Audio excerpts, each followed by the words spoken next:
हम लोग oblique collision पढ़ रहे थे बच्चों। बेटा प्लीज शांत। देखिए ऑब्लिक कोलिजन रेंज यही है, जरा देखना रेंज यही है, सही है ना। इधर गैप है, अब और है, हाँ ठीक है। और इधर ये दिख रहा है, ये लाइन दिख रही है, ठीक। देखिए शांत, देखो बेटा ऑब्लिक कोलिजन में, अच्छा कल मैंने आपको थोड़ा सा, भैया गेट मत लगाओ यार, गेट नहीं लगाओ ना, हाँ ठीक। देखिए बेटा प्लीज, ऑब्लिक कोलिजन हम लोग पढ़ रहे थे जिसमें कल मैंने आपको मोमेंटम कंजर्वेशन थोड़ा सा समझाया था इसमें। अब देखिए बेटा ऑब्लिक कोलिजन में ही दूसरा पॉइंट देखते हैं, ऑब्लिक कोलिजन में ही दूसरा पॉइंट देखते हैं। प्लीज सुनिए, अब बात मत करो यार, बैठ जाओ बैठ जाओ, आराम से बैठ जाओ, तबीयत से बढ़िया से शानदार तरीके से बैठ जाओ। हाँ बैठो, आओ बैठ जाए। चलो देखिए बच्चों, यहाँ पर बेटा ऑब्लिक कोलिजन में कल हम लोगों ने मोमेंटम कंजर्वेशन पे बात करा था। इसमें जैसे मान लीजिए बेटा, अगर ये क्वेश्चन है कि मान लीजिए एम मास का ये बॉडी क्ले बॉल है बेटा, ये क्ले बॉल है और ये एम मास का बॉडी अगर मैं बोलूँ यू वेलोसिटी से चल रहा है, बिल्कुल आराम से समझना। और अगर मैं बोलूँ आपसे कि दूसरा एम मास का जो है, दूसरा एम मास का सेम मास का क्ले बॉल परपेंडिकुलरली ऐसे मूव कर रहा है बच्चों, हाँ बिल्कुल, आओ बैठे। अच्छा ये लोग भागम भाग कर रहा होगा कि आओ तुम मुझे जल्दी से पकड़ के दिखा दो। हाँ बैठो बैठो बैठो बैठो बैठो बैठो, ज़्यादा फोर्स लगा दिया, मोमेंटम ज़्यादा एक्वायर कर लिया उसने। आओ बैठे। देखो बेटा देखो, अब ये क्ले बॉल है जिसका मास सेम है, यू वेलोसिटी से इधर, और एम मास है उसी मास का, सेम मास का क्ले बॉल यू वेलोसिटी से परपेंडिकुलर डायरेक्शन में चल रहा है। मान लीजिए यहाँ पर कोलाइड होता है, और कोलाइड होने के बाद स्टिक कर जाता है एक दूसरे से, है ना, परफेक्टली इन इलास्टिक कोलिजन होता है बच्चों। और हमें बताना है कि आफ्टर कोलिजन इसकी वेलोसिटी क्या होगी, ये क्वेश्चन मेरे से सॉल्व करने को कहा। तो यहाँ पर इस क्वेश्चन को कैसे सॉल्व करें, तो यहाँ पर इस क्वेश्चन को हम मोमेंटम कंजर्वेशन से सॉल्व करेंगे। हम यहाँ पर बोलेंगे momentum just before collision is equal to momentum just after collision. देखिए इसमें जो मोमेंटम कंजर्वेशन है, आप ऐसे कर सकते हैं कि सिर्फ एक्स एक्सिस के लॉन्ग मोमेंटम कंजर्व करें और खाली फिर उसके बाद वाई एक्सिस के अबाउट मोमेंटम कंजर्व करें, यानी अलग अलग करके, यानी कि अलग अलग करके आप सिर्फ एक्स एक्सिस के लॉन्ग मोमेंटम कंजर्व करें और फिर वाई एक्सिस के लॉन्ग। जैसे मैं करके दिखाता हूँ, देखो जैसे मान लीजिए ये सामने एक्स एक्सिस है और ये वाला ऊपर की तरफ वाई एक्सिस है, तो आप बोलेंगे कि सर देखिए पहले एक्स एक्सिस की तरफ देखिए सिस्टम का मोमेंटम, तो हम बोलेंगे सर ये देखिए ये तो वाई एक्सिस की तरफ जा रहा है, एक्स एक्सिस की तरफ वेलोसिटी तो है नहीं इसमें, तो इसका मोमेंटम जीरो कर लेंगे एक्स एक्सिस की तरफ प्लस। और फिर ये चल रहा है सर इधर की तरफ, इसमें एक्स एक्सिस की तरफ केवल देखना है, यानी मैं जो मैं बोल रहा हूँ सुनिएगा ध्यान से, यानी एक्स एक्सिस के अलोंग केवल मोमेंटम कंजर्वेशन, तो एम यू प्लस के साथ पॉजिटिव एक्स एक्सिस की तरफ इज इक्वल टू, अब कोलिजन के बाद इसका मास हो गया 2m। मान लीजिए इधर की तरफ वेलोसिटी हो गई v1, आफ्टर कोलिजन वेलोसिटी इधर की तरफ v1, तो हम बोलेंगे 2m इंटू v1। इस तरह से देखिए बच्चों v1 की वैल्यू निकाल लिया u/2, ये तो हुआ एक्स एक्सिस के लॉन्ग, ये एक्स एक्सिस के लॉन्ग हमने देखा। फिर वाई एक्सिस के लॉन्ग फिर हम कंजर्व करेंगे मोमेंटम, तो वाई एक्सिस के लॉन्ग देखिएगा बेटा इधर की तरफ, वाई एक्सिस इधर की तरफ है, तो इसमें मोमेंटम वाई की तरफ कितना है जल्दी बताओ, जीरो है, क्योंकि वेलोसिटी तो एक्स की तरफ है, वाई की तरफ तो है ही नहीं, तो जीरो। और इसमें कितना है एम यू, तो यानी इसका मोमेंटम वाई की तरफ जीरो हो गया, इसका मोमेंटम एम यू। और बराबर मान लीजिए इधर की तरफ वेलोसिटी 2m मास जो स्टिक कर गया, इसकी वेलोसिटी इधर की तरफ v2 मान लिया, तो आप यहाँ लिखेंगे 2m इंटू V2। अब ये m से m कैंसिल आउट हो गया, तो V2 बराबर हो गया u/2। तो आप बोलेंगे सर देखिए इसमें इस वेलोसिटी का ये वाला जो कंपोनेंट है वो है u/2 और ये वाला जो कंपोनेंट है वो u/2 है, दोनों ही बराबर मैग्नीट्यूड के और कैसे 90 डिग्री पे। तो v की वैल्यू कितना होगा, तो हम बोलेंगे सर v की वैल्यू, मैग्नीट्यूड अगर इक्वल होता है तो जो मैग्नीट्यूड होता है उसमें √2 का मल्टीप्लाई कर देते हैं, इस तरह से मैग्नीट्यूड हम सॉल्व कर लेते हैं। या नहीं तो आप एक्स एक्सिस और वाई एक्सिस अलग अलग नहीं करके आप डायरेक्ट भी बना सकते हैं। आप ऐसे भी इस सवाल को कर सकते थे कि सर एक काम करते हैं ना, इतना नहीं करते हैं, हम डायरेक्ट ऐसे भी तो कर सकते हैं कि momentum just before collision equal to momentum just after collision करना है।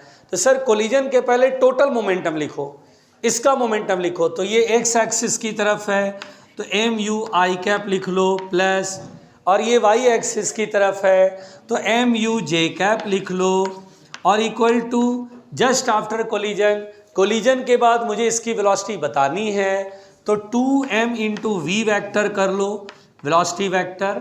अब m दोनों तरफ से कैंसिल आउट कर लो और v वैक्टर बराबर कर लो u, ये 2 डिवाइड में आएगा तो u/2 कॉमन हो जाएगा, i प्लस j, और मैग्नीट्यूड देखो डायरेक्शन भी निकल गया इसमें, तो कितना बढ़िया आया।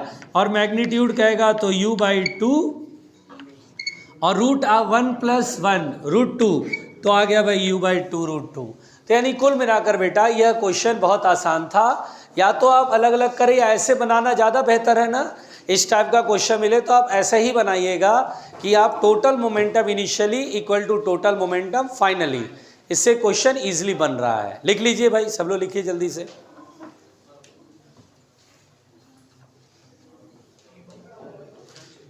आराम से आराम से।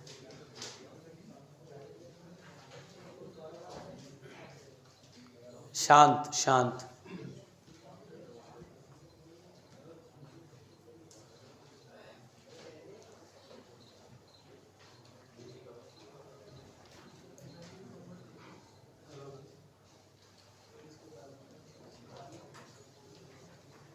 कुछ लोग तो बाहर अभी तक धूप सेक रहा है ना। बैठ जा बैठ जा।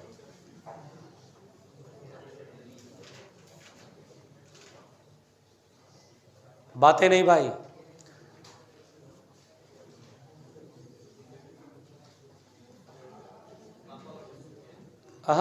अरे केवी छोड़ दो, अरे हरदीप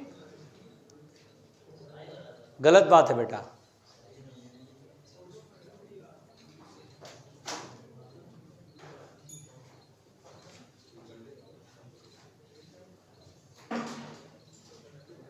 ओहो, बातें बहुत करते हैं, मतलब भर पेट तो अभी बाहर बात करके आया, फिर अब क्लास में बात करेंगे।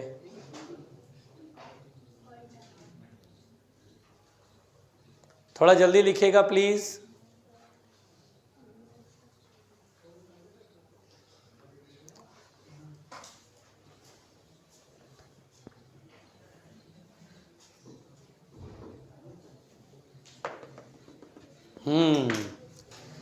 तो मिटाएं आराम से, बहुत आराम से।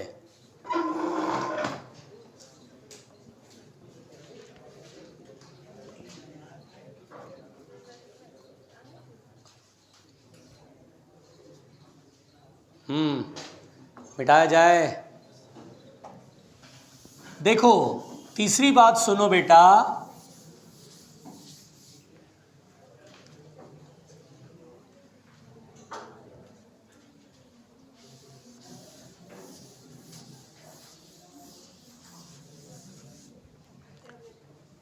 मिटाए ये वाली आखिरी लाइन, चलो मिटा रहा हूं। देखो तीसरी बात सुनो बेटा, ऑब्लिक कोलिजन में, इधर ध्यान से सुनो, तीसरी बात सुनो। अच्छा बेटा बहुत ध्यान से सुनना, जो मैं समझाऊंगा इधर ध्यान दो, पहले इधर ध्यान दो, मुंडी पर कर लो, पहले ध्यान से मेरी बात सुनो।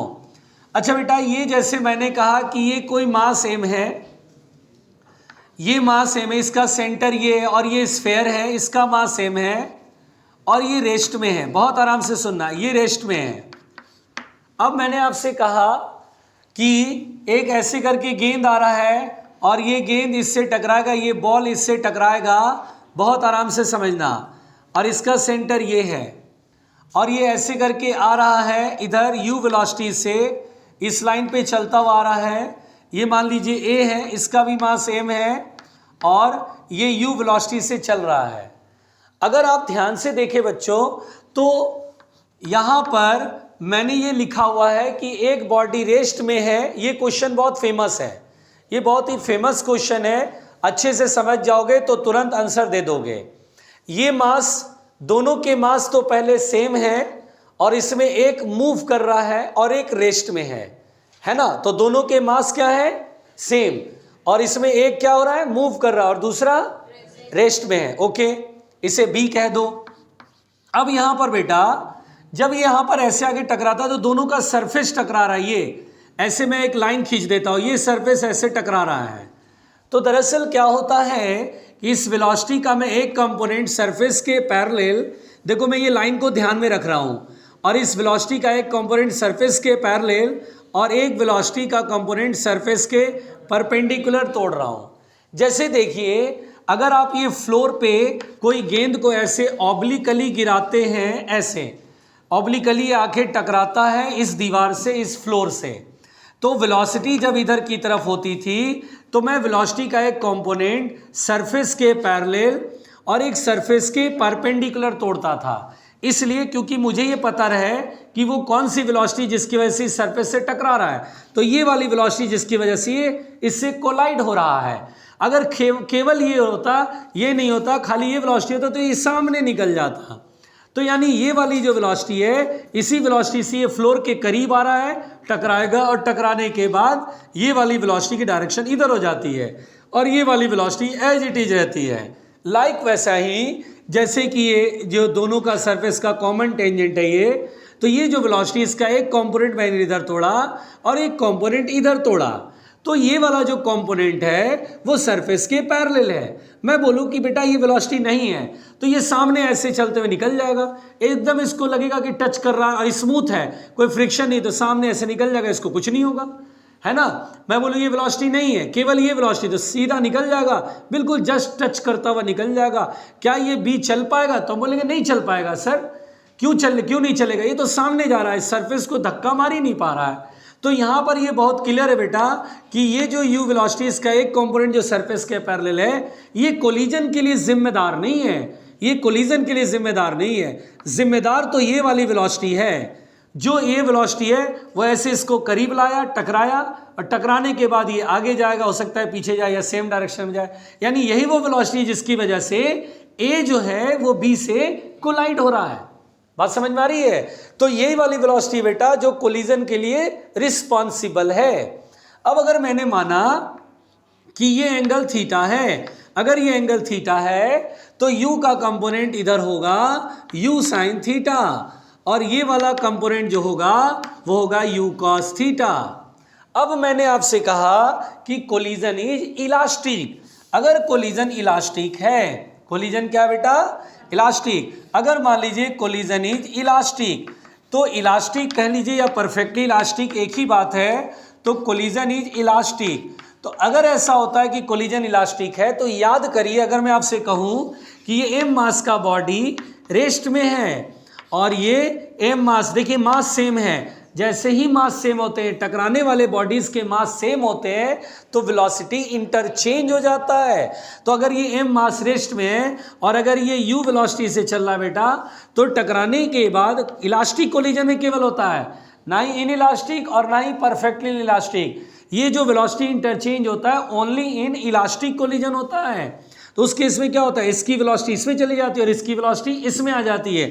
अगर मैं बोलूँ ये ए और बी, तो आफ्टर कोलिजन ए क्या हो जाएगा? रेस्ट में हो जाएगा, और बी क्या हो जाएगा? मोशन में आ जाएगा, वी वेलोसिटी से या यू वेलोसिटी से चलेगा। जो ए में था वो बी में पहुंच गया, ये हम जानते हैं। तो अब सोचो बेटा, ये रेस्ट में है और सोचो ये इधर से ऐसे करके आ रहा है। देखिए ये इधर की तरफ देखिए, इसको भूल जाइए, सोचिए रेस्ट में है और ये इसकी तरफ u cos थीटा से आ रहा है, मतलब मैं u को u cos थीटा समझ लूँ। सोचो बेटा इधर की तरफ देखो, ऐसे ये लाइन है, हेड ऑन कोलिजन समझना, ऐसे करके आया इससे टकराया, तो देखो क्या मासेस सेम है, तो हाँ सेम है सर। क्या कोलिजन इलास्टिक है, तो यस कोलिजन इलास्टिक है। तो वेलोसिटी क्या होगी, इंटरचेंज हो जाएगी। इसकी वेलोसिटी यू कॉस थीटा जो ए में है वो बी में चली जाएगी, जैसे ये यू कॉस थीटा है तो ये यू कॉस थीटा बी में चली जाएगी, है ना। और ए में जो वेलोसिटी ये था वो जीरो हो जाएगा। इसीलिए बेटा ऐसे केस में आफ्टर कोलिजन क्या होता है कि जो बी होता है, बिल्कुल ध्यान से देखना, जिसका मास सेम मास है वो थीटा एंगल पर यू कॉस थीटा से इस तरफ चलने लगता है। देखो बी बेटा रेस्ट में है, बिल्कुल यही केस चल रहा है। बात समझ में आ रही है? बस ये लाइन ऐसे था, इसमें लाइन ऐसे समझिएगा, यू साइन थीटा बिल्कुल इग्नोर कर दीजिए, ऐसे आ रहा है, ऐसे टक्कर मारा, यू कॉस थीटा ए का जीरो हो जाएगा और ये सारी वेलोसिटी बी में ट्रांसफर हो जाएगी और बी यू कॉस थीटा से भागने लगेगा। ए में क्या बचेगा, तो बोलेंगे सर ए में तो यू कॉस थीटा है ही नहीं, केवल यू साइन थीटा बचेगा।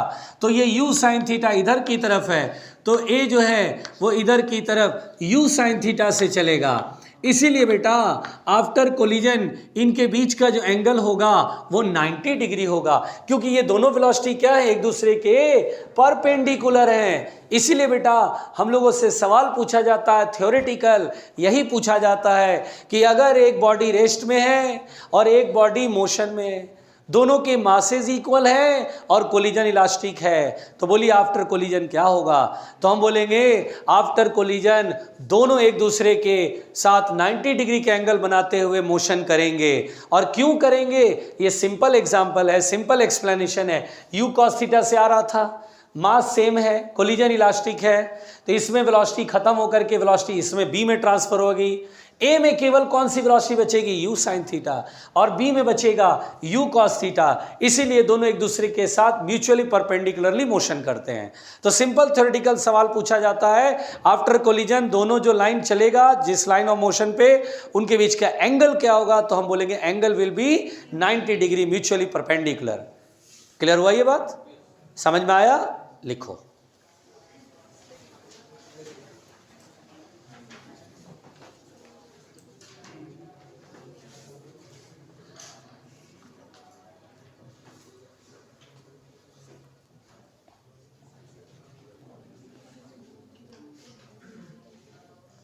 आराम से आराम से। क्या हुआ, क्या हुआ?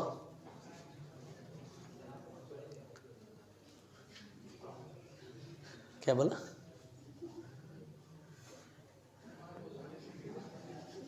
सेठ जैन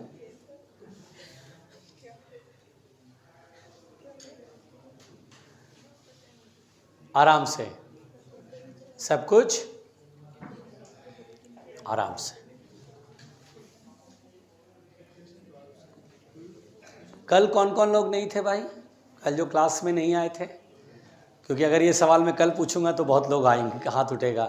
कल कौन कौन लोग नहीं थे जो आज आए क्लास में, क्योंकि उनका तो ये कोलिजन चैप्टर बर्बाद हो गया। कल कौन कौन लोग नहीं थे, प्लीज़ रेज योर हैंड। एक तुम, मनोज तो था कल, एक तुम, और अरे ईमानदारी से उठाओ तो हाथ, रेज योर हैंड प्लीज़। दो बच्चा, एक ये एक ये एक वो, ठीक। आप तीनों मेरे से मिल लीजिएगा जरा प्लीज़ बाहर। अच्छा लेक्चर ले लिया था, अच्छा आपने लेक्चर लिया था कोलिजन का, बस हो गया, रायता फैल गया। जो मैं बता रहा हूँ समझ में नहीं आ रहा होगा। और आपका भैया समझ आ रहा है कि, जरा मिलिएगा बाहर मेरे से।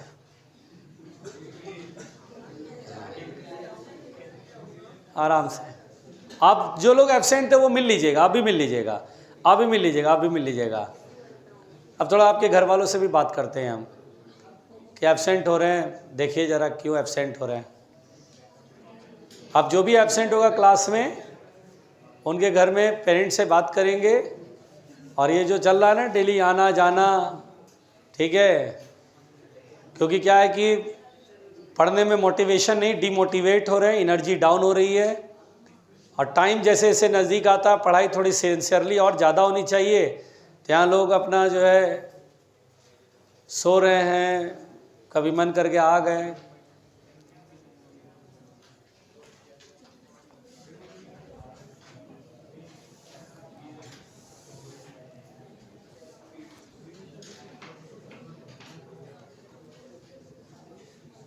आराम से, इसी में है ना, बोलो।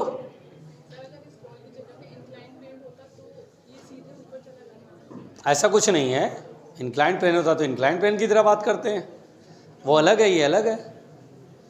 हो गया बेटा, मिटाएं, पहले मिटाएं, जल्दी बताओ भैया। शांत, प्लीज प्लीज प्लीज, शांत। हाँ बोलो। हाँ, ये मैंने इलास्टिक कोलिजन के केस में बताया है। अगर ये इनइलास्टिक होगा तो 90 डिग्री के एंगल पर नहीं चलेगा। ये सिर्फ और सिर्फ कोलिजन इज इलास्टिक के केस में। 3 बातें यहां पर है, तभी 90 डिग्री का एंगल देना होता है। कौन कौन सी वो 3 बातें हैं? पहला सेम मास, दूसरा एक रेस्ट में रहेगा और दूसरा मोशन करेगा, और तीसरा कोलिजन इज इलास्टिक। अगर ये 3 बातें हैं तभी परपेंडिकुलरली मोशन करेंगे। मिटा दें। देखो जरा मॉड्यूल देना प्लीज, कृपया मुझे मॉड्यूल दिया जाए। जरा मॉड्यूल देना प्लीज। मॉड्यूल है क्या? हाँ है, रुक जाइए 1 सेकेंड, और कृपया शांति को बना के रखिए। हाँ भाई, भाई प्लीज। जैसे मान लो बेटा एक क्वेश्चन करते हैं ऑब्लिक कोलिजन का, तो थोड़ा सा आपको समझ में आएगा कि क्वेश्चन इतना टफ नहीं होता है जितना हमें लग रहा है। किसी को मिले तो बताना, ऑब्लिक कोलिजन का क्वेश्चन है क्या कहीं पर? लो जी, है जी, है। कहाँ पर है? दो ना, कहाँ है?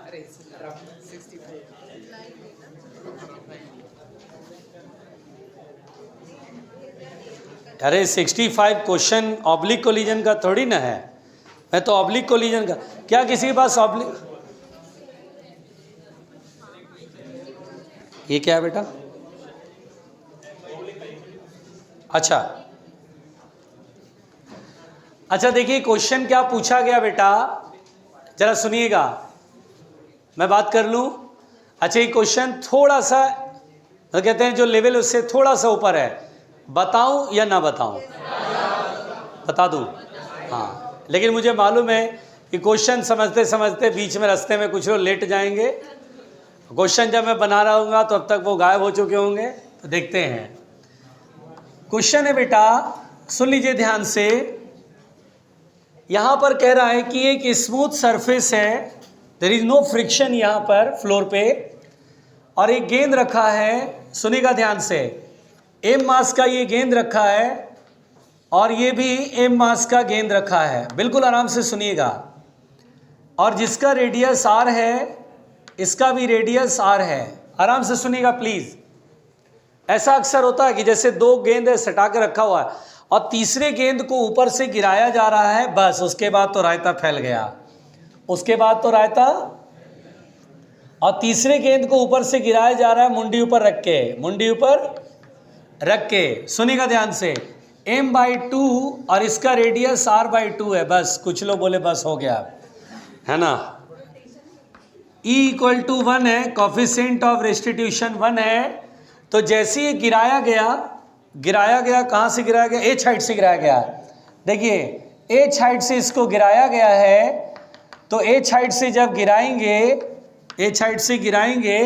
तो यहाँ पर बेटा इसमें कुछ वेलोसिटी होगी, देयर इज सम वेलोसिटी जो कि √2gh होगी। क्लियर है?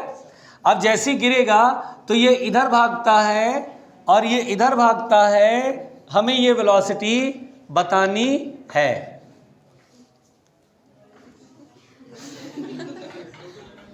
ठीक हो?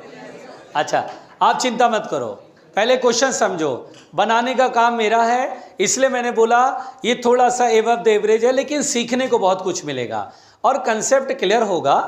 अच्छा देखिए, 2 गेंद है, सटा के रखा हुआ ऐसे, बस ऐसे कांटेक्ट करके और रखा हुआ है फ्लोर पे, और ऐसे एक तीसरा गेंद मैंने ऐसे छोड़ा और ऐसे करके आया, गिरा, और गिरने से ये धक्का मारेगा और ये इधर भागा और ये इधर भागा।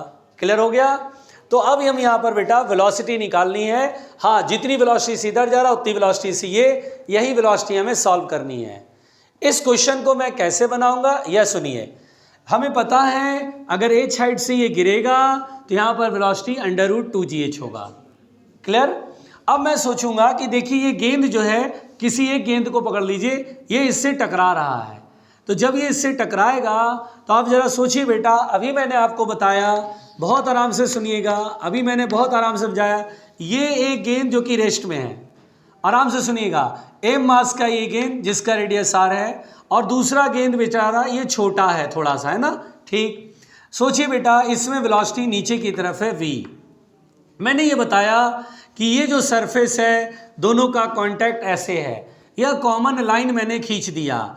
मैंने बोला क्या ये वेलोसिटी जो है कोलिजन के लिए रिस्पॉन्सिबल है? तो नहीं सर, हमें इसके कंपोनेंट तोड़ने, एक इधर और एक इधर। ये जो वेलोसिटी है इसी वेलोसिटी की वजह से ये टकरा रहा है। आराम से सुनना ध्यान से। तो मैं क्या करूँगा, पहले मैं सोचूंगा कि ये एंगल थीटा है। अरे मुझे थीटा तो पता ही नहीं है, मुझे थीटा तो पता ही नहीं है। कोई बात नहीं, वो हो जाएगा, चिंता ना करें। अब देखो, सबसे पहले मैं थीटा निकाल लेता हूँ। बहुत तो सोचेंगे सर v का कंपोनेंट इधर कितना आएगा, v cos थीटा आएगा कि नहीं आएगा? तो हम बोलेंगे ये जो बॉल है वह इस बॉल से v cos थीटा से टकरा रहा है। अब हम बोलेंगे सर चलो ठीक है सर, v की वैल्यू तो पता है √2gh, थीटा कैसे निकालोगे? तो मैं बोलूँगा जब ये तीनों यहाँ पर आकर के कांटेक्ट में आएंगे, ऐसे करके ये लाइन खींच लेते हैं, है ना, यानी ये ट्रायंगल बना लेते हैं। मुझे ये ट्रायंगल दिखाई दे रहा है, देखो ये ट्रायंगल दिख रहा है मुझे, ऐसे सेंटर के सेंटर से मिलाया, इसके सेंटर से सेंटर। अब ध्यान से सुनिएगा बेटा, ऐसे मिलाया है बहुत आराम से। ये वाला रेडियस r है, अगर दिखाई दे रहा है ये रेडियस r, और ये r/2 है। तो ये वाला साइड हो गया 3r/2, ये वाला भी साइड हो गया 3r/2, और ये हो गया r और r 2r। देखिए क्वेश्चन मैंने बोला एबव द एवरेज है। बेसिकली क्या होता, थोड़ा आसान करने के लिए इसको इक्विलेटरल बनाया जा सकता था, है ना, कि चलो सर इसको भी r मान के चलो, लेकिन ये बोले नहीं भाई, थोड़ा एबव द एवरेज के लिए थोड़ा कैलकुलेशन करा रहे हैं। अब ये ऐसे करके गिर रहा है, ये नहीं वर्टिकल वेलोसिटी है, तो मैंने ये एंगल थीटा माना है, इस डायग्राम में यहाँ थीटा माना है, तो मुझे यही थीटा निकालने को कह रहा है। कोई बात नहीं, ऐसे लाइन खींच देंगे 90 डिग्री, और 2r का आधा हो जाएगा r, है ना, ये r।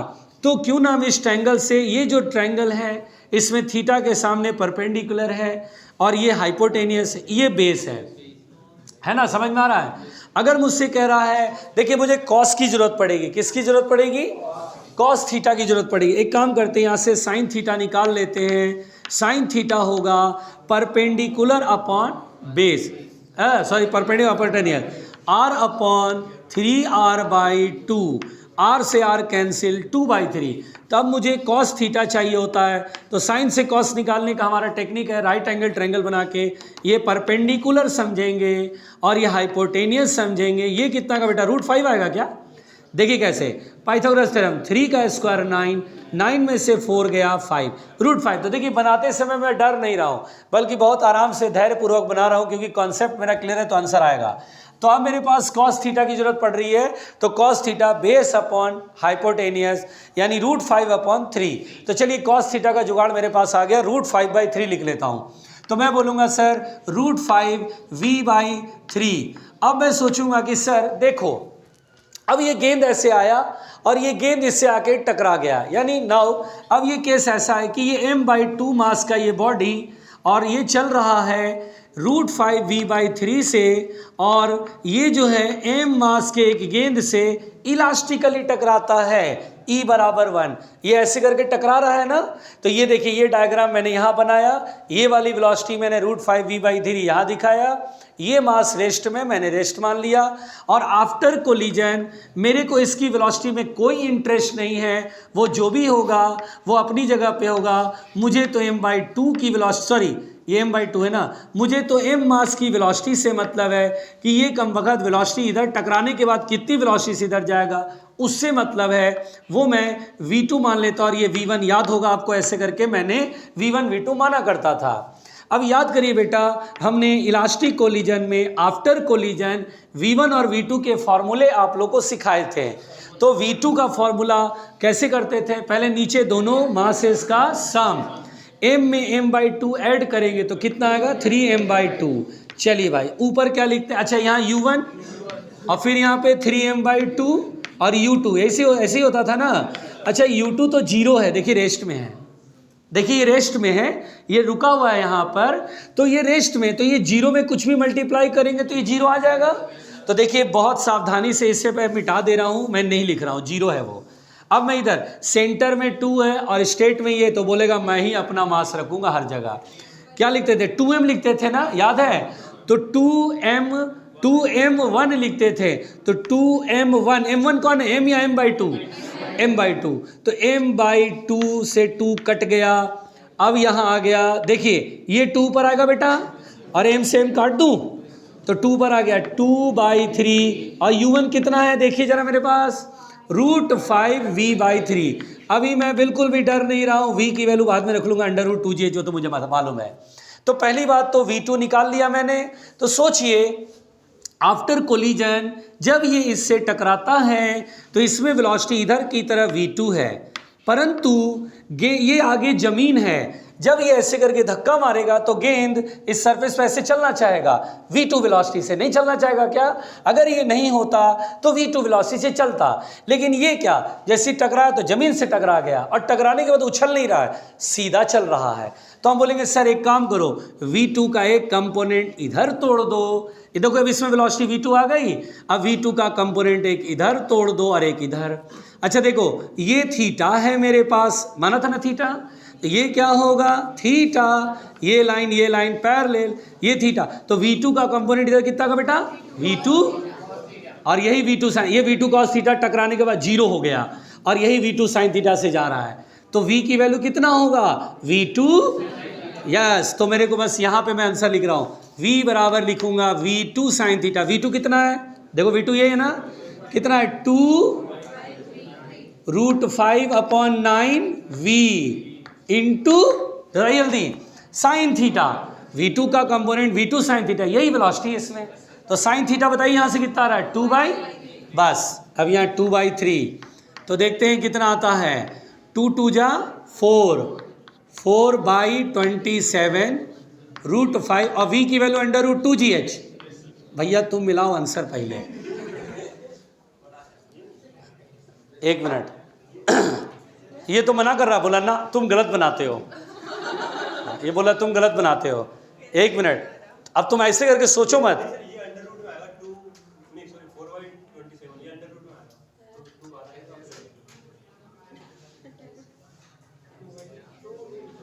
तेरे को सही सही आंसर मालूम है, अंदाज मत लगा। हाँ जहां से लिख के लाया वहां से आंसर नहीं लिखा, अब भरे क्लास में तुम मेरा रायता फैलवा दिए।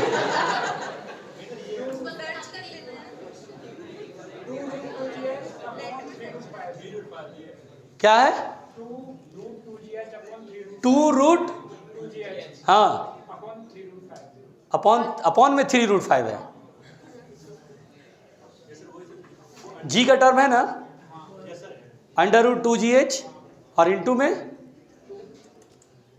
देखो भैया इतनी मेहनत से बनाया और बोल रहे हैं कि नहीं सर ये आंसर नहीं, तुम गलत बनाते हो। बोलो √2gh,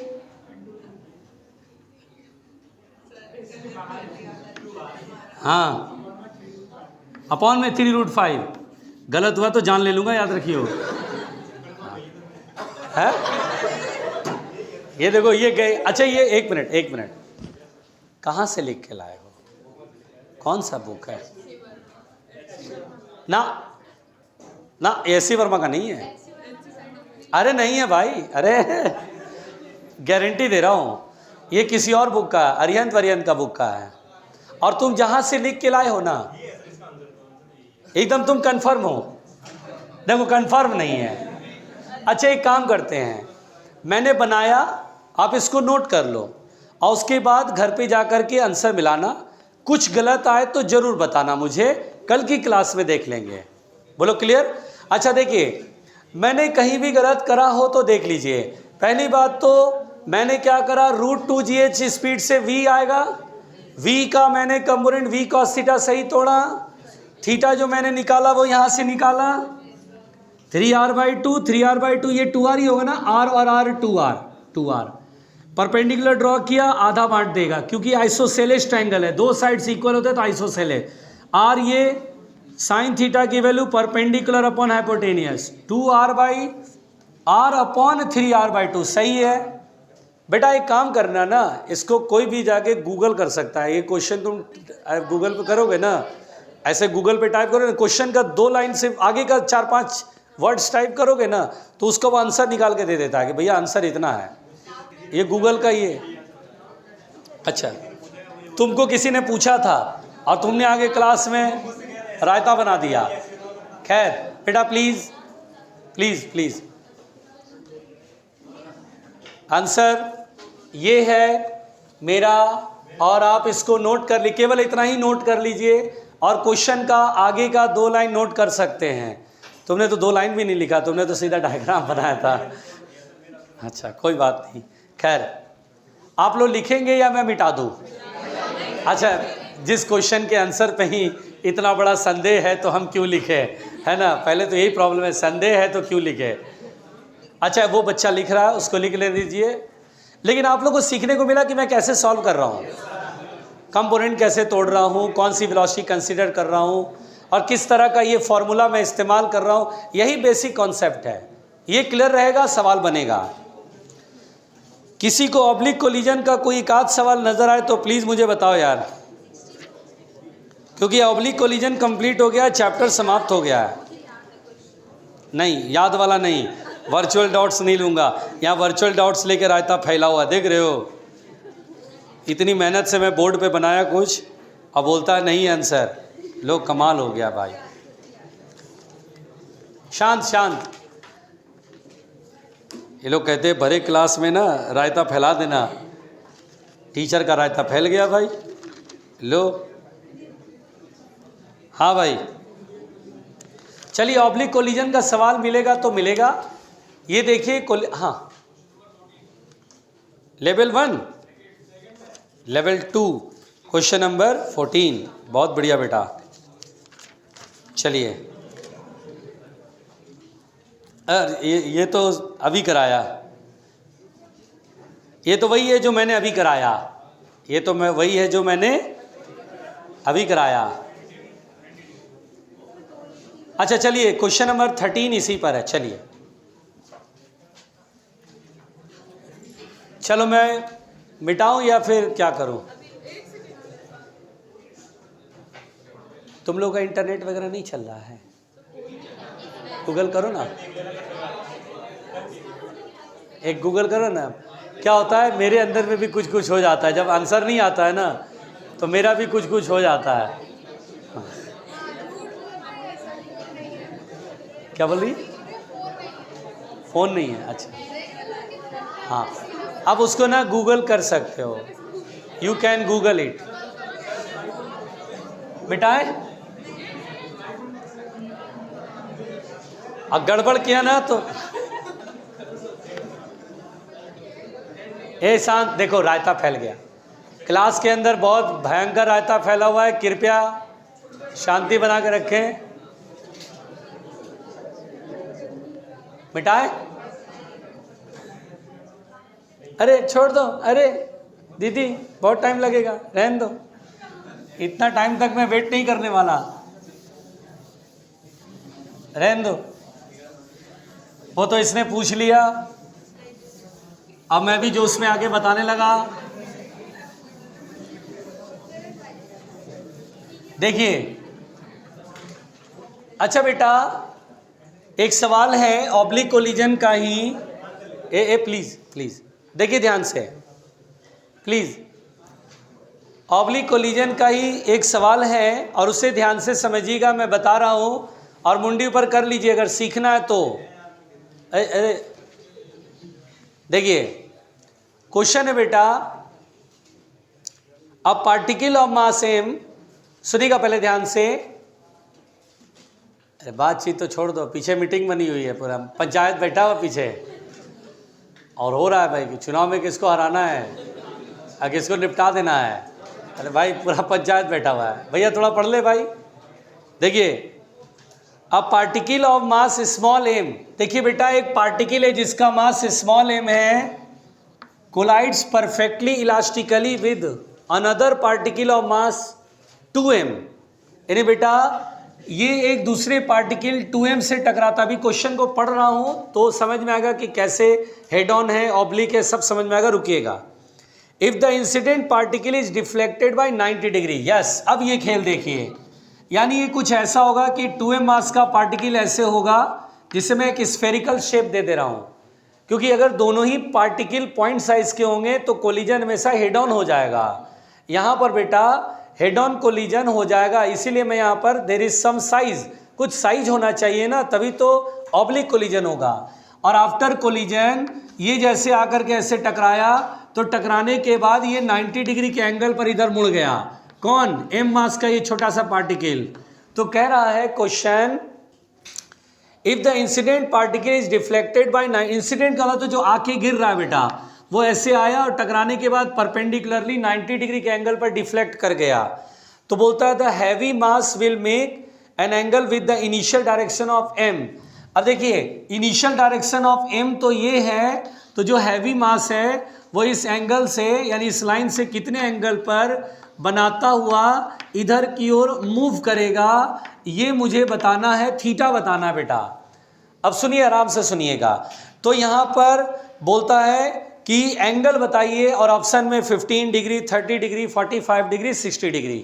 अब देखिए मैं इस सवाल को बना रहा हूँ, इधर देखिए। अब मैं इस सवाल को बना, अच्छा collision is elastic, collision is elastic, यानी ई की वैल्यू आपको 1 लेनी है, मतलब इलास्टिक कोलिजन है बेटा, ठीक। मैं फिर उसी तरह से क्वेश्चन को बनाऊंगा। कैसे बनाऊंगा? देखिए, ये देखिए मैं मान के चलूंगा ये u वेलोसिटी है। अब यहां पर पहुंचा u वेलोसिटी से, ऐसे u वेलोसिटी से पहुंचा। क्या मैंने आपको बता रखा है कि इस वेलोसिटी के दो कंपोनेंट तोड़ूंगा, एक सरफेस के पैरेलल और एक परपेंडिकुलर? बताया नहीं है?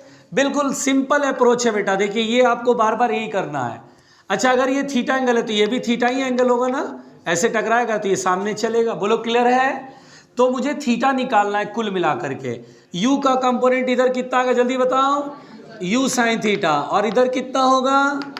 u cos theta. देखो ऐसे पहले मैंने नोट कर लिया। अब मैं बहुत आराम से, देखिए बड़ी सावधानी से मैंने वेलोसिटी का कंपोनेंट दिखाया, सरफेस के पैरेलल और एक परपेंडिकुलर। यही कॉन्सेप्ट है ऑब्लिक कोलिजन में, जो मेन कॉन्सेप्ट है वो यही है। जिसको ये तोड़ना आ गया वो सवाल बना लेगा। अब देखो टकराने के बाद जो पार्टिकल है वो टकराने के बाद इधर गया। आप बोले अच्छा ठीक है जो इधर गया ठीक है कोई बात नहीं, पहले इसमें टकराने के बाद इसमें u साइन थीटा तो एज इट इज रहेगी, यानी इसमें u साइन थीटा तो इधर की तरफ है बेटा। बोलो मैं गलत बोल रहा हूं? अरे भाई टकराने के बाद ये वाली वेलोसिटी तो एज इट इज रहती है ना, टकराने के बाद इस वेलोसिटी में फर्क नहीं पड़ता, u cos थीटा में फर्क पड़ेगा, है ना। अब इसके आगे क्या करें सर? तो अब हम ये वाला जो लाइन है ये ऐसे करके सोचेंगे u cos थीटा से आया, इससे टकराया, है ना, ऐसे m मास का पार्टिकल ऐसे आके टकराया, तो इस लाइन को यहां बना लो। m मास का ये पार्टिकल है, u cos थीटा से चल रहा है, ये 2m मास का पार्टिकल रेस्ट में है। चलो भाई ये तो रेस्ट में है। टकराने के बाद m मास में वेलोसिटी हो जाएगी v1 और 2m मास में वेलोसिटी हो जाएगी v2। देखिए बार बार मैं इस लाइन पर 1D कोलिजन की तरह ट्रीट कर रहा हूं कि ये वाली लाइन पर ऐसा लगेगा 1D कोलिजन है, ठीक है बच्चों, 1D कोलिजन है। अब मैं बोलूंगा सर इलास्टिक कोलिजन में v1 v2 का फॉर्मूला आपने पढ़ाया है। चलो भाई v1 का वैल्यू लिखते हैं। क्या v1 का वैल्यू याद है कैसे लिखते थे? सम ऑफ द मास है m + 2m 3m into u1 की वैल्यू u cos थीटा, और ये रेस्ट में रहेगा तो आगे वाला लिखो ही मत। अच्छा देखिए ये v1 है ये u1 है, भाई सेंटर में उसी का गवर्नमेंट स्टेट में, तो लोकतंत्र रखना पड़ेगा। अपना मास आगे रखेगा परंतु जो विपक्ष का मास है वो बाद में रखेगा, लेकिन रखेगा जरूर। बोलो क्लियर? m में से 2m जाएगा तो माइनस आएगा। अरे माइनस आ रहा है मतलब डायरेक्शन उल्टा हो जाएगा, ठीक है। m में से 2m जाए तो कितना बचेगा? -m, तो -m अपॉन m, तो m से m कट गया, 1/3 इंटू u cos थीटा। तो हम बोलेंगे सर बेसिकली क्या होगा, माइनस आ गया मतलब जिधर v1 माना था उसके अपोजिट हो जाएगा। मतलब ये टकराने के बाद जो m मास है बेचारा इससे टकराएगा जरूर, लेकिन टकराने के बाद इसकी डायरेक्शन पलट जाएगी। ये ऐसे आ रहा था, डायरेक्शन v1 माइनस है, इधर हो जाएगा, यानी टकराने के बाद ये ऐसे, देखो इसी लाइन के सीधे में ऐसे जाएगा क्योंकि ये लाइन ऑफ कोलिजन है, ये ऐसे। तो टकराने के बाद इसकी वेलोसिटी हो जाएगी u cos थीटा/3। तो आप बोलेंगे अरे सर अब समझ में आ गया, अच्छा ये जो एम मास है टकराने के बाद इसमें दो वेलोसिटी है, एक यू साइन थीटा इधर की साइड है और एक यू कॉस थीटा बाई 3 इधर की साइड है। और वेक्टर हम लोग पढ़े थे, वही वेक्टर सोचिए, वही वेक्टर जब आप नए नए आए थे ना, वेक्टर में कितना मजा आता था, वही वेक्टर है। इसीलिए मैं याद दिला रहा हूं ताकि वही दिन, पुराने दिन याद आए तो एक अच्छी फीलिंग आए कि हाँ वो दिन था। अब वेक्टर देखते ही कुछ अच्छी फीलिंग आती है, सर इन्हीं दोनों वेक्टर का रिजल्टेंट ऐसे आ रहा है, इसलिए इन दोनों का रिजल्टेंट इधर की तरफ है, इसलिए पार्टिकल इधर की ओर जा रहा है, 90 डिग्री का एंगल ये बना रहा है। बात समझ में आ रही है? आराम से सुना बेटा। अच्छा ये थीटा है, क्या ये 90 माइनस थीटा होगा? तो यस। तो क्या ये थीटा होगा? यस। तो हम लोग पढ़ते थे अरे सर ये दो वेक्टर का रिजल्टेंट ऐसे है, तो हम लोग एंगल का फॉर्मूला पढ़ते थे, tan अल्फा डायरेक्शन का फॉर्मूला, जिसमें पढ़ा करते थे tan अल्फा की जगह क्या है यहाँ पर थीटा। अब बोलते थे सर 90 डिग्री का एंगल है तो जिसके साथ एंगल बना था उसको नीचे लिखा करो, तो u साइन थीटा नीचे की ओर, और जिसकी तरफ झुका मतलब ये वाला, दूसरे वाले को ऊपर लिखा करो u कॉस थीटा बाई 3, और देखिए u से u काट दिया करें। अब देखिए क्या ये नीचे आएगा, या कॉस अपॉन साइन कॉट होता है, और cot is 1/tan theta. Lahaul बला कुब्बत, सर ये क्या कर रहे हो, 1/3 इसको मैं लिख सकता हूँ 1/tan थीटा, और देखिए tan थीटा इधर आके क्या हो जाएगा, tan स्क्वायर थीटा, और tan स्क्वायर थीटा बराबर 1/3, तो tan थीटा बराबर कितना 1/√3, और tan थीटा 1/√3 कितना होता है बच्चों 30 डिग्री पर। तो हम बोलेंगे सर ये 30 डिग्री का एंगल होगा। क्या हुआ, बड़ा अजीब सा प्रश्न था ना, हैं डर गए, घबराहट हो रही है बेटा? एक मिनट, शांत, अपने आप को शांत रखो, अपने आप को शांत रखो। पहले आराम से बोर्ड पर देखो। अरे लिखते तो बहुत लोग हैं, ये सवाल मैं पहली बार नहीं करा रहा हूँ, ये सवाल मैं पहली बार नहीं करा रहा हूँ, कई बार कराया मैंने, कई बैचेज में कराया। सिलेक्शन उसी बच्चे का हुआ जो बहुत आराम से चीज़ों को कंसेप्चुअली पकड़ लिया, और ये सवाल किसी एग्जाम में नहीं आने वाला, लेकिन इसका कंसेप्ट हर एग्जाम में यूज़ होगा, हर बार एग्जाम में यूज़ होगा। कंसेप्ट पकड़ो। ऑब्लिक कोलिजन में मेन पॉइंट क्या था बेटा, ये देखिए दो बातें करनी है इसमें बस, वेलोसिटी का एक कंपोनेंट सरफेस के परपेंडिकुलर और सरफेस के पैरेलल, और यह बात श्योर हो जानी चाहिए कि ये वाली वेलोसिटी इसमें u साइन थीटा तो रहेगा, u साइन थीटा पे कोई असर नहीं पड़ेगा, कोलिजन के बाद ये u कॉस थीटा पर ही असर पड़ेगा, है ना। मास सेम इलास्टिक कोलिजन तो u कॉस थीटा 0 हो जाता था, इसकी वेलोसिटी 0 हो जाती थी। यहाँ मास सेम नहीं है, ये m है और ये कितना है 2m, तो मैंने कहा चलो भाई इस लाइन पर जो है ये लाइन यहाँ बना लिया इजी करने के लिए, u cos थीटा से ऐसे आके टकराया, 2m रेस्ट में था। मैंने ये पता करा यार ये 90 डिग्री पे जाएगा कैसे यार, ऐसे गया और ऐसे निकल लिया कैसे, u sin थीटा तो है, चलो ठीक। तो मेरे को दिमाग में था कि इधर है तो एक इधर होना चाहिए, लेकिन मैं कैसे बोलता कि भाई आप कैसे, आप श्योर हो गए सर, तो मैंने कहा चलो ठीक, u cos थीटा ये रेस्ट में है, v1 माना v2 माना, मैंने v1 का फॉर्मूला लगाया, अपने आप माइनस में आया। अब माइनस साइन सोच दैट कि ये देखो बड़ा सा गेंद है, छोटी सी गेंद ऐसे टकराएगा, टकराने के बाद लौट जाएगा, तो इधर जा रहा है u cos थीटा बाई 3 से, और एक u sin थीटा, दोनों का रिजल्टेंट ये है। तो मैं समझ गया था कि 90 डिग्री का मतलब इधर जा रहा है, इसका मतलब जरूर यहां से टकराने के बाद इधर की तरफ कोई ना कोई वेलोसिटी आई है, और एक वेलोसिटी इधर रहती है, दोनों का रिजल्टेंट ये।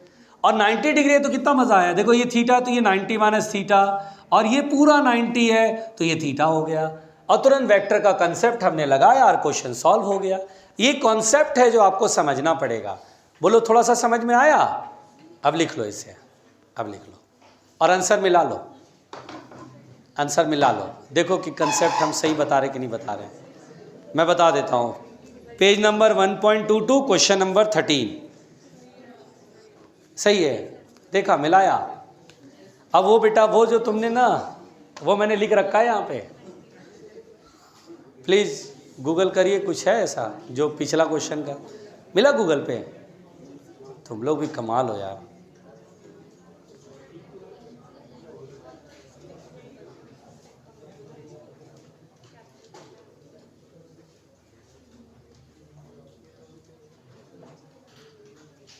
इसको जो सवाल मैंने कराया जिसका रायता फैला हुआ है, आंसर का पता नहीं है, घर पे जा कर के ज़रूर ढूंढिएगा और मुझे बताइएगा। बताएंगे ना डेफिनेटली। केवी तुझे जिम्मेदारी दे रहा हूँ, तुम आंसर कल बताएगा इसका सही करेक्ट आंसर, और ये भी बताएगा कि मैंने सही बताया गलत बताया। पहले बताना सही या गलत।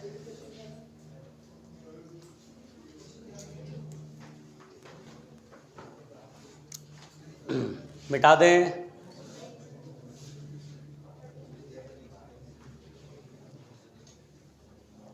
शांति बच्चों।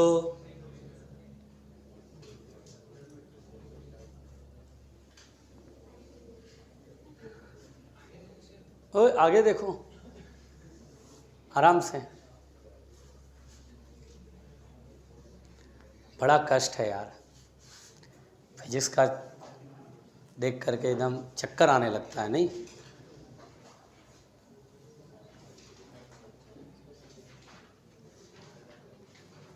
अगला सवाल, अगला बताऊं। आज सवाल कराना है मुझे, मैं सवाल करा रहा हूं। कोलिजन कंप्लीट हो गया है, आज पूरा सवाल कराते हैं, फिर कल आधे लेक्चर तक सवाल कराएंगे। कल सेंटर ऑफ मास स्टार्ट कर देंगे बेटा। सेंटर ऑफ मास छोटा चैप्टर है, कॉपरेट करेंगे तो जिस तरह कोलिजन कंप्लीट हुआ सेंटर ऑफ मास भी उसी तरह कंप्लीट हो जाएगा। लेकिन सवाल भरपूर बनाना होगा, सवाल कम बनाओगे तो रायता फैला रहेगा हर वक्त।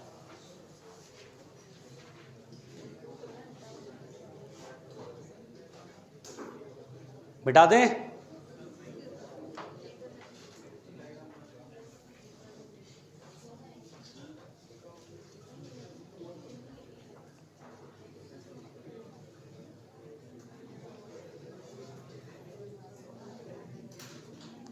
भाई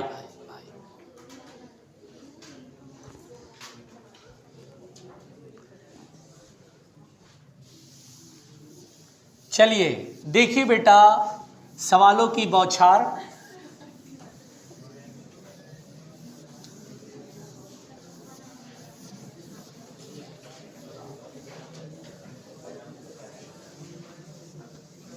सुनिए, शांत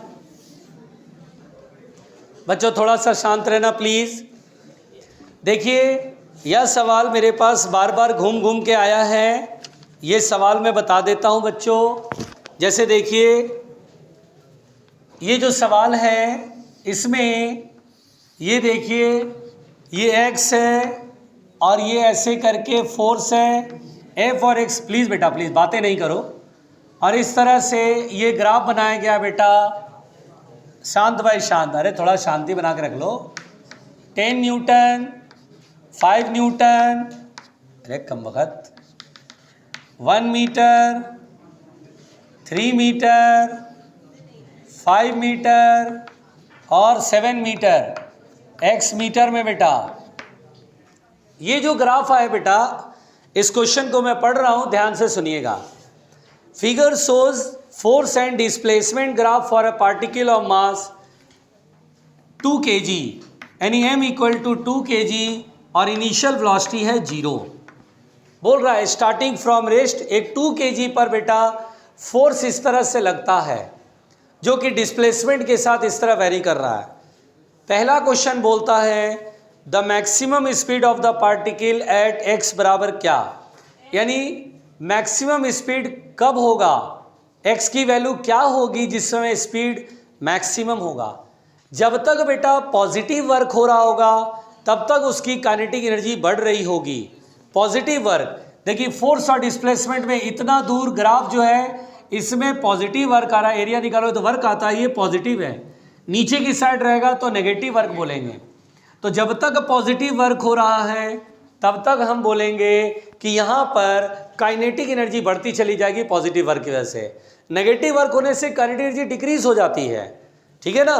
तो हम बोलेंगे सर x बराबर 3 मीटर पर the speed will be maximum. तो क्वेश्चन पहला सवाल इसमें है कि मैक्सिमम स्पीड x बराबर कितने पर होगा, तो हम बोलेंगे x बराबर 3 मीटर पर the speed will be maximum. Clear हो गया, समझ में आया? ओके। दूसरा सवाल इसमें कहता है द मैक्सिमम स्पीड कितना होगा। तो इसके लिए बेटा यहाँ तक मुझे पॉजिटिव ये एरिया निकालना चाहिए। एरिया के लिए देखिए बेटा, ये ऐसे ट्रायंगल, ठीक है, ये रेक्टेंगल और फिर ये बड़ा ट्रायंगल। तो यहाँ पर मैक्सिमम स्पीड सॉल्व करने के लिए वर्क डन निकालना होगा इतने का एरिया। ये ट्रायंगल है छोटा सा, half base into height. Base कितना है 1, देखिए 1, और हाइट कितना है 10 माइनस 5 तो यानी 1 इंटू 5 1/2 1 इंटू 5 प्लस फिर ये देखिए रेक्टेंगल हो गया, क्या होता है length into breadth 1 into 5 plus फिर ये देखिए ये एक बड़ा ट्रायंगल हो गया ना, तो हाफ बेस कितना होगा बेटा 3 और 1 का डिफरेंस दैट इज 2 और ये कितना है 10 तो 2 इंटू 10 तो यहाँ पर 2 से 2 कैंसिल 5/2 को 2.5 कर लेंगे प्लस 5 प्लस 10 15 और 2 17.5 ये जूल। ये तो वर्क आया, मुझे तो स्पीड कह रहा है। और क्या work change in kinetic energy की इक्वल होता है? Yes. Initial kinetic energy zero है कि नहीं है? कैसे? स्पीड जीरो है इनिशियली, तो काइनेटिक एनर्जी फाइनल हो गया हाफ m। यही v मैक्स मुझे सॉल्व करना है। मास कितना बेटा 2 kg, यहाँ मिटा देता हूँ 2 लिख देता हूँ, बराबर 17.5 2 से 2 कैंसिल तो v max is equal to आ जाएगा रूट 17.5। क्या 4 पॉइंट समथिंग आएगा? ऐसा कोई ऑप्शन देखते हैं जिसमें 4 पॉइंट समथिंग हो। हाँ देखिए बी ऑप्शन में 4.18 लिखा हुआ है, तो हम बोलेंगे ठीक है सर वो अप्रॉक्सीमेटली 4.18 के आसपास आएगा।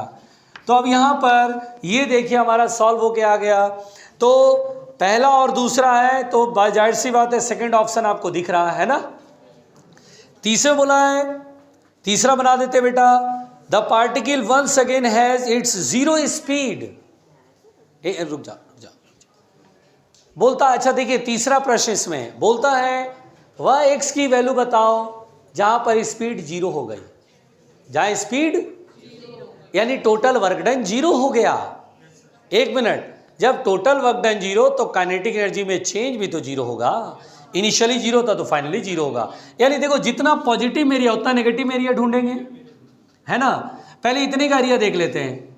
अच्छा बेटा ये नीचे की तरफ ये -10 है, ये -10 है। अच्छा बेटा एक काम करो, मैं इसका अगला सवाल बना रहा हूं। इसमें बेटा बोल रहा है कि x की वैल्यू वो बताइए जहां पर स्पीड जीरो हो गई। यानी मैं देखूंगा कि नेगेटिव में एरिया सेम आनी चाहिए। ये एरिया कितना है जल्दी बताओ? 17.5 आया ना एरिया 17.5, तो नेगेटिव में भी 17.5। पहले ये देख लो, हाफ बेस 5 और 3 का डिफरेंस 2 और हाइट है 10, तो ये तो 10 है, ये तो 10 है, 7.5 और चाहिए। तो मैं इतने दूर को मान लेता हूं ये वाला। अच्छा मान लीजिए एक्स कोऑर्डिनेट है ये, बोलो समझ में आ रहा है? ये एक्स कोऑर्डिनेट है, मुझे यही एक्स चाहिए बेटा। अब मैं यहां पर कैसे करूं? तो देखो बेटा एक्स में, अब देखो अगर मैं इसका एरिया निकालने बैठूंगा तो रायता फैल जाएगा। तो क्या करते, इतने बड़े एरिया में से ये एरिया घटा लेते हैं। अब प्रॉब्लम है कि ये वाला जो सर ये वोर से ये तो पता ही नहीं कितना पर होगा, है ना बेटा। एक काम करते हैं, अगर मैं इसे थीटा मान लूं, देखिए आंसर तो भी पता चल गया है। अब मैं बता रहा हूं कि क्यों 6 आएगा वो देख लो, ठीक है ना। अच्छा ऑप्शन से भी चेक कर सकते हैं, अगर ऐसा आएगा तो आप डायरेक्ट मत बनाना, है ना। ऑप्शन चेक कर लेना कि x की वैल्यू ऑप्शन में दिया है 2 3 4 5 6 या 5 6 6.57, तो वो चेक करके देख लेंगे, नहीं आया समझ में। लेकिन आप एक काम करो, रुकिएगा ध्यान से, मुझे x की वैल्यू बताना है। इतना एरिया 7.5 होना है ना, लेकिन ये एरिया में x तो पता है, ये निकाल लेंगे, लेकिन ये तो नहीं पता है ना हाइट कितना ले सर, सामने तो कुछ है ही नहीं। तो मैं एक काम करता हूँ, इतने को मैं y मान लेता हूँ, ये परपेंडिकुलर डिस्टेंस मैं ये वाला y मान लेता हूँ। अब मैं tan थीटा इतने में लगाता हूँ और tan थीटा इतने में लगाता हूँ, है ना। तो देखिए बुद्धि लगा रहा हूँ मैं, क्या लगा रहा हूँ बेटा, क्या लगा रहा हूँ? बुद्धि लगा रहा हूँ। ये मैं मिटा दूँ इधर या आप लिखोगे? लिखो लिखो लिखो लिखो, बहुत लोग पहले लिखेंगे। हालांकि ऑप्शन समझ में आ गया है, लेकिन मैं ये जानबूझ के बताऊं कि नहीं बताऊं? हाँ ऑप्शन ऐसा डिजाइन किया गया तुम सही आंसर देख पा रहे हो, लेकिन कोई बोले सर हम सीखने आए तो जरा समझाओ इसको कैसे बनाएंगे।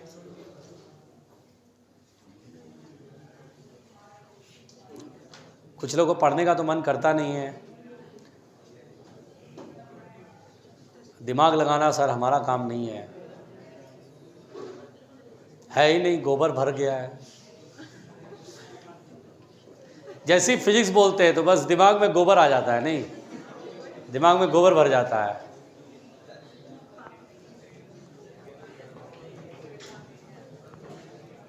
भैया शांत रहना।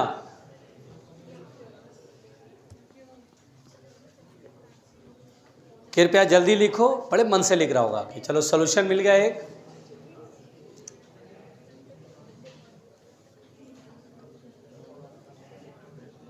शांत शांत।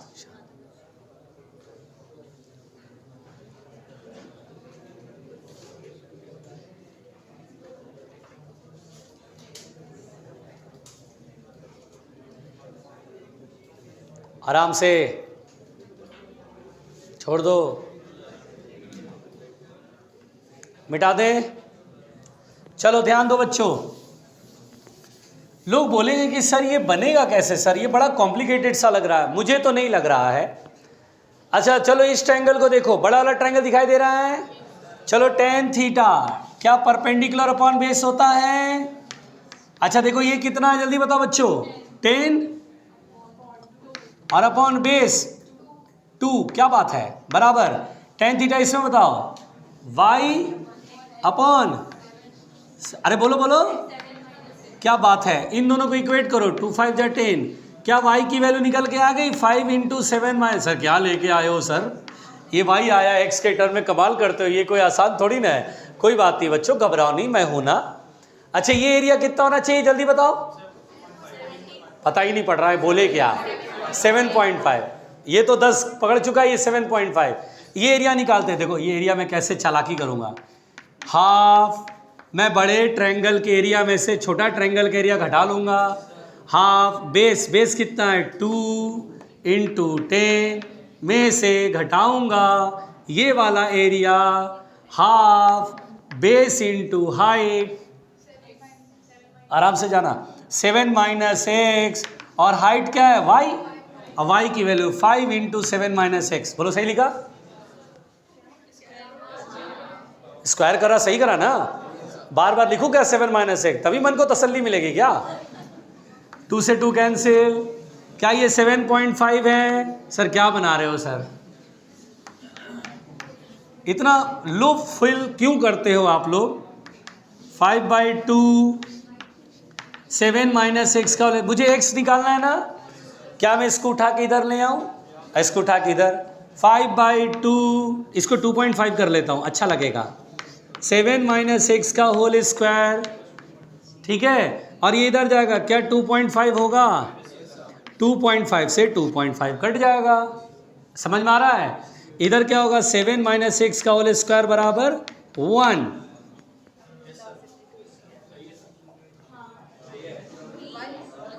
सब ठीक, हाँ, दोनों तरफ स्क्वायर का रूट ले लें तो 7 माइनस एक्स बराबर 1, तो x बराबर 6। ओ भगवान, आ गया 6।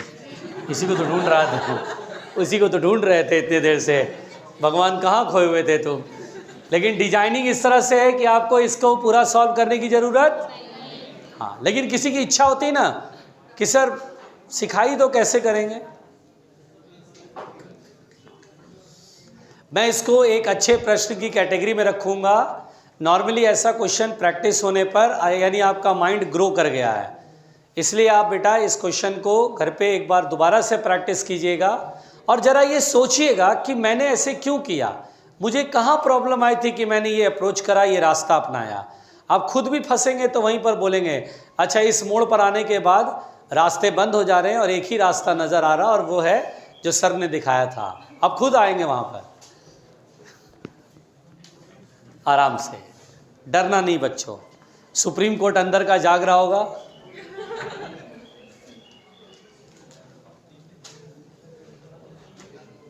और अब अपने को सॉलिसिटर जनरल समझ रहे होंगे,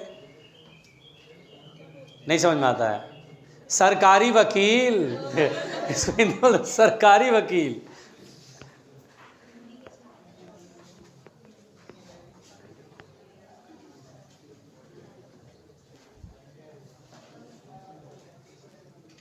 हो गया बेटा, कुछ तो एकदम खर्राटे मार के नींद ले रहा है एकदम। देख लेना आवाज आ रहा होगा खर्राटे की।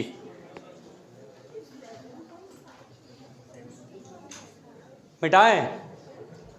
चलो, कहीं ऐसा हो कि छुट्टी हो जाए, धीरे से तुम लोग निकल जाओ और सोया ही रह जाए।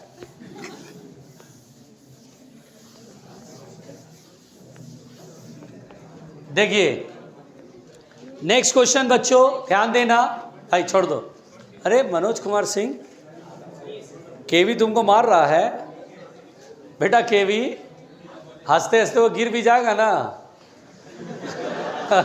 तो तुम्हारा हड्डी पसली सब एक हो जाएगा। आराम से बेटा, ध्यान दीजिएगा। 20 नंबर। हाँ देखिए बेटा, एक सवाल है, सब लोग ध्यान दीजिएगा। An object of mass same accelerate. सुनो क्वेश्चन सुनो, क्वेश्चन सबके लिए।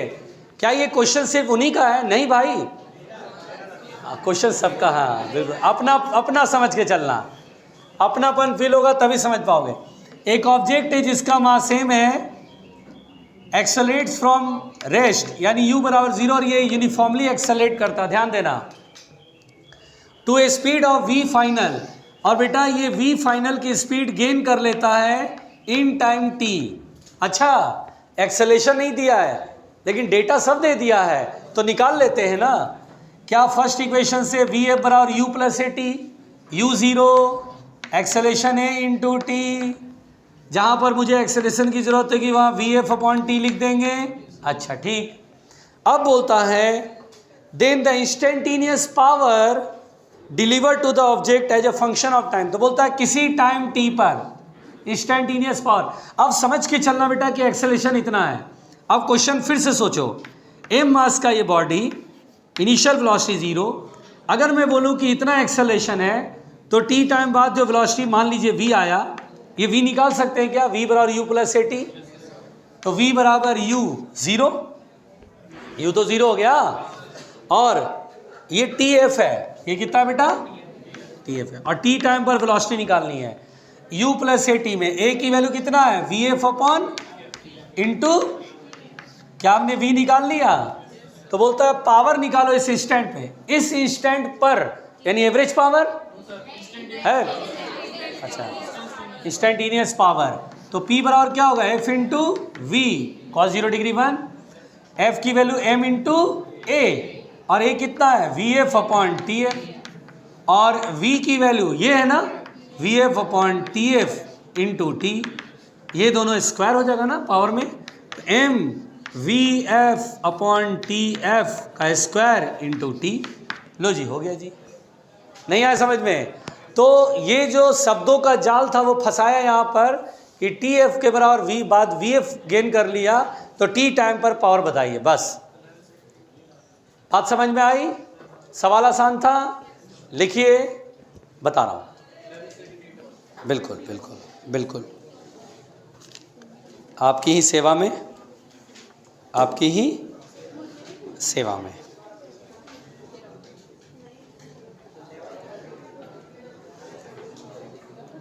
हाँ ध्यान दीजिएगा बेटा प्लीज़, क्वेश्चन बना के आइएगा कल, थोड़ा सा अच्छा लगेगा, ठीक है। Proper practice makes the man perfect, ये कहावत बहुत पहले से चलता आ रहा है, तो ज़रा प्रैक्टिस कर लीजिएगा, और कम प्रैक्टिस करिएगा ना तो हमेशा कंफ्यूज रहिएगा।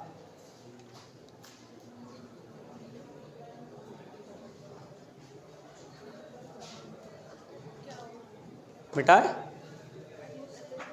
चलिए अगला सवाल। बिल्कुल बिल्कुल, देखो सवाल ही तो करा रहे हैं और हाथ में मॉड्यूल है, और क्या चाहिए। देखिए, अच्छा बेटा एक क्वेश्चन है, ज़रा मेरी मदद करिएगा, और सब लोग बनाते हैं मिल करके। शांत, बाहर छुट्टी हो गया, बेचारा बड़ी आसरा से देख रहा, आसरी भरी निगाहों से कि मुझे भी जाना होगा। बेटा यसु जरा उसको बंद कर दो, बेचारा तुम्हारे आगे वाला विद्यार्थी बार बार देख रहा है बाहर, बंद कर दो। लो बंद हो गया, अब क्या करेगा?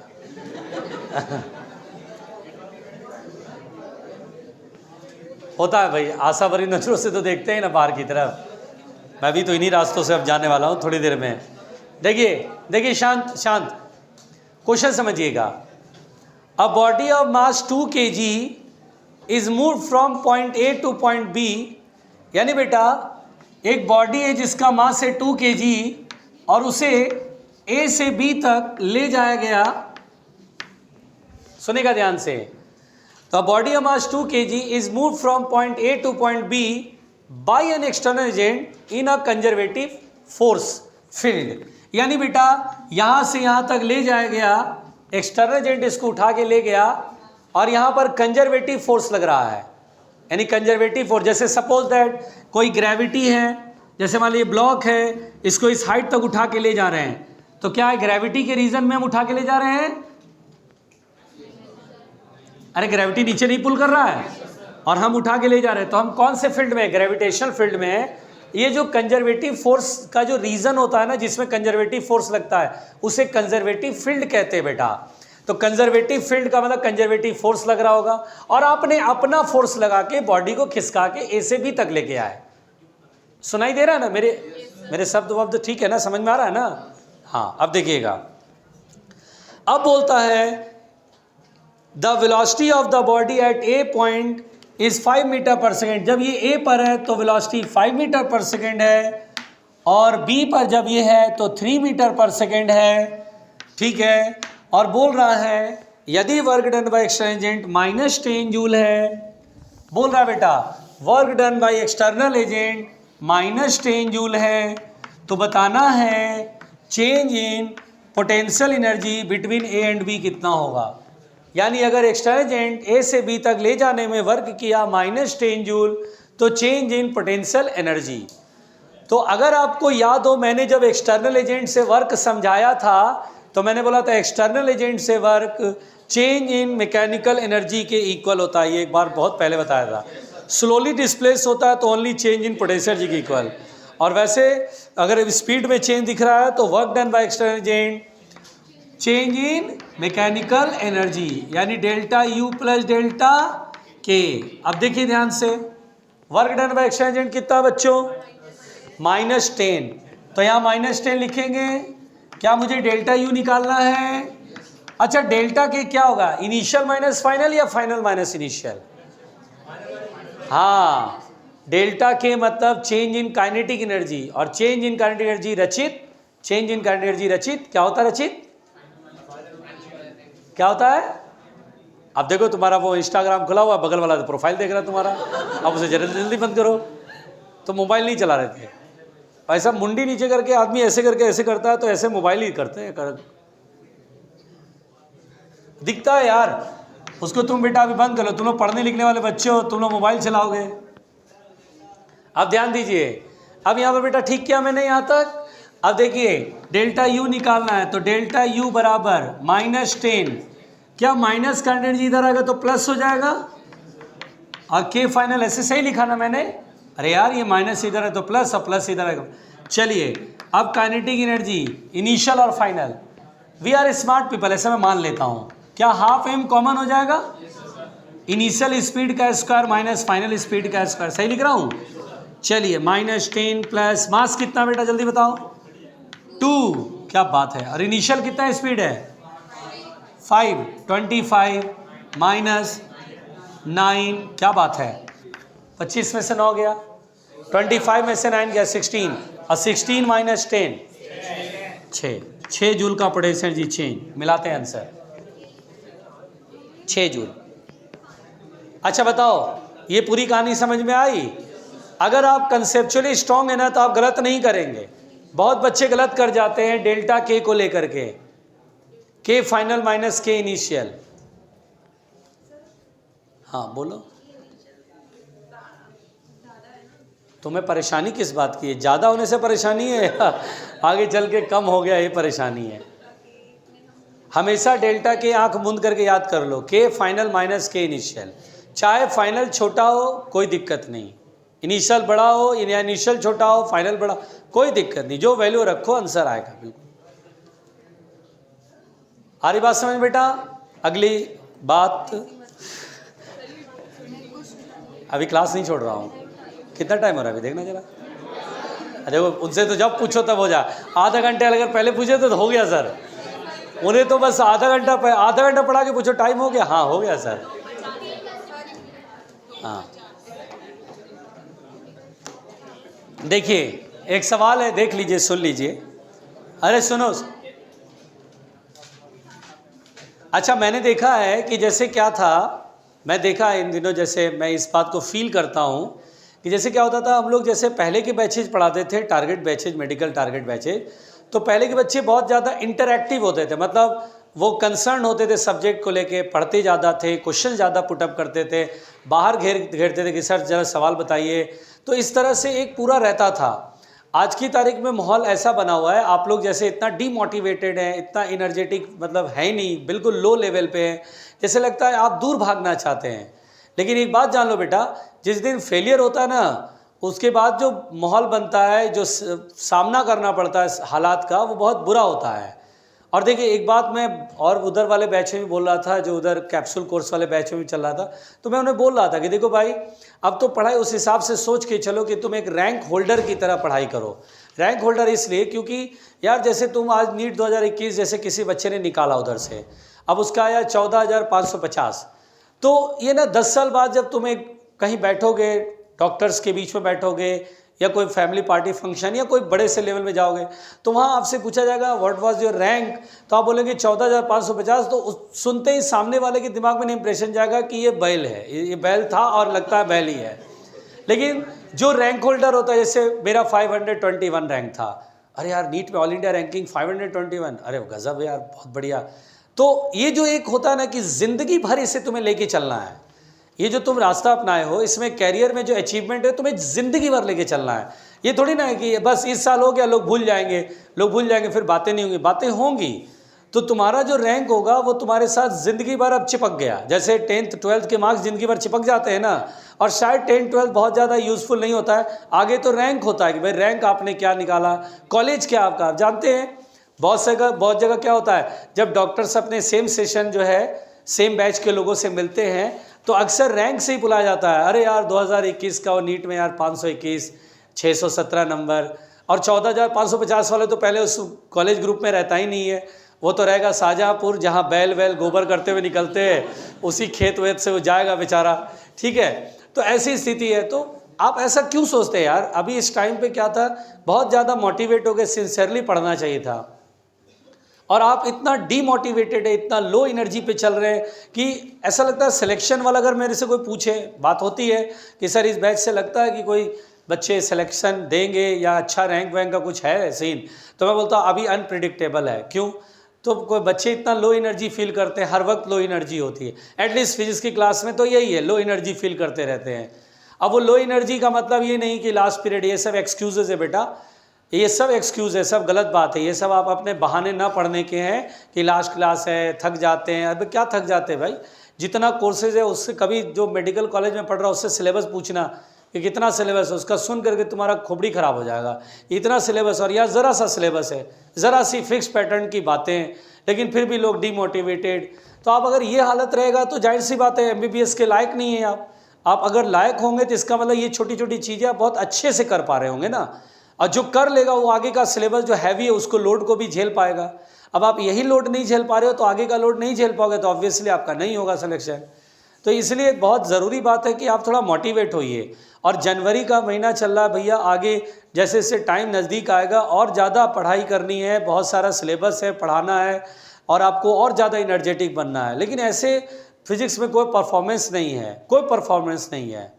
आप भी सोचिए ना, आप अगर आप आज इस अपने आप अंतरात्मा से पूछिए आप क्या स्टैंड करते हैं आज की तारीख में। अगर नीट का एग्ज़ाम हो जाए तो क्या आपकी तैयारी यहाँ तक हो पाई है, या आप क्वेश्चन देखते हैं आपको क्लिक करता है कि कैसे बनाना है? अगर ये क्लिक करता है तो ठीक है, और नहीं क्लिक कर रहा है तो आप किसको धोखा दे रहे हैं? आप मुझे या अपने फैमिली को, किसी को धोखा नहीं दे रहे, आप अपने आप को धोखा दे रहे हैं, और अल्टीमेटली रिजल्ट आएगा 0। और फिर कितना रिपीट करोगे भाई? 2 बार 3 बार 4 बार होता है। हाँ, तुम्हारा अगर बहुत 100% एफर्ट लगाए तो फैमिली भी सपोर्ट करती कि नहीं यार बहुत एफर्ट लगाया, ज़रा सी बात से रह गया, कुछ हर सर्कमस्टांसेस बन गए, ऐसे नहीं कर पाया, तो वैसे लोग साथ देते तुम्हारा, मैं भी साथ दूंगा कि नहीं लेकिन मैं देखूंगा तुम पढ़ते नहीं हो, तुम लेटे हुए थे, तुम आकर के सवाल नहीं बनाए, सवाल पूछे नहीं, कभी मतलब नहीं रहा, कभी कंसर्न नहीं रहा, तो मैं मन में जानता हूँ कि तुम्हारा नहीं होगा। और जब तुम्हारा नहीं होगा रिजल्ट में मैं देखूंगा नहीं हुआ तो नहीं हुआ भाई। और उसके फैमिली भी जानती है कि वो यार उदंडी बालक है, वो नहीं होना था, जाहिर सी बात है। उसके फैमिली वाले भी सपोर्ट नहीं करते हैं। नहीं आ रही बात समझ में? तो थोड़ा यार अपनी तरफ से एफर्ट तो लगा लो, ये तुम्हारा बहुत प्रीसियस टाइम है भाई। मेरा जब आईआईटी में, जब मेरा जेई मेंस पहली बार जेई एडवांस जो है नहीं हुआ, 2002 वाला जो एग्ज़ाम मैंने दिया मेरा नहीं हुआ था, कितना दुख होता है भाई, बहुत दुख होता है कि भाई नहीं हुआ। और आज मैं याद करता हूँ कि वो प्रीसियस टाइम था, मैंने कहाँ कहाँ टाइम बर्बाद करा ज़बरदस्ती का, मैं वो कर सकता था ये काम, और कितना छोटा सिलेबस था, मैं नहीं कर पाया। तो आपके पास आपका बहुत अच्छा एज, आपका ये जो टाइम है, इतना एज, अच्छा एज चल रहा है आपका, इस टाइम को आप ख़राब कर रहे हैं, उड़ा रहे हैं, बर्बाद कर रहे हैं, तो अच्छी बात नहीं ना है। मेरी बात समझ में आ रही है? कल से मैं चाहता हूँ कि थोड़ा मोटिवेट होके आओ, थोड़ा क्वेश्चन बना के आओ, तो रिदम बना के आओ। मैं अपनी तरफ से एफर्ट डाल रहा हूँ। आप देखिए क्लास में मैं हर वक्त एक्टिव मोड में रहता हूँ, ऐसे नहीं ऐसे टाइम में नहीं रहता हूँ मैं कभी भी थका हुआ रहूँगा, लेकिन क्लास में पढ़ाऊँगा तो एनर्जेटिक पढ़ाऊँगा, क्योंकि मैं चाहता हूँ आप मुझे देख करके एनर्जेटिक फील करें। तो एटलीस्ट आप तो यार दम लगाओ, मैं दम लगाऊँ और आप ही दम नहीं लगाएं तो क्या फ़ायदा ऐसे पढ़ाई का। कल से ज़रा प्लीज़ वर्क पावर एनर्जी का ढंग से क्वेश्चन बना के लाओ, तबीयत से खुश होकर बना के लाओ, तब ना थोड़ा क्लास में मज़ा है, कन्वर्सेशन हो, सर ये डाउट ये डाउट ये डाउट। बस अब सोए हुए हैं तो ऑब्वियस सी बात है रिजल्ट डाउन हो जाएगा आप लोग का।